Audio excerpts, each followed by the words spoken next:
বৃহস্পতিবার সকাল 10:15টার দিকে মুষলধারে বৃষ্টির মধ্যেই নায়েক রাজ্জাককে ফিরিয়ে আনতে টেকনাফ থেকে মায়ানমারের মংডুর উদ্দেশ্যে রওনা দেয় বিজিবির প্রতিনিধি দল। 7 সদস্যের এই প্রতিনিধি দলের নেতৃত্বে ছিলেন 42 বিজিবি ব্যাটালিয়নের অধিনায়ক লেফটেন্যান্ট কর্নেল আবু জার আল জাহিদ।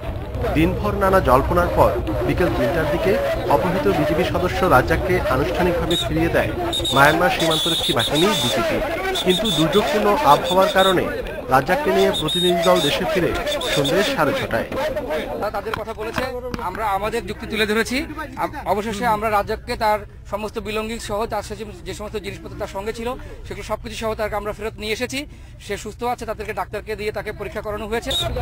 8 দিন পর দেশে ফিরে শারীরিক ও মানসিকভাবে অনেকটা বিধ্বস্ত দেখিয়েছে রাজ্জাককে, কিন্তু গত 8 দিনে তার উপরে কোনো নির্যাতন হয়েছে কিনা সে ব্যাপারে মুখ খুলেনি তিনি। তবে মায়ানমার সীমান্তরক্ষী বাহিনীর হামলার মুখেই অপহৃত হয়েছে বলে জানান রাজ্জাক।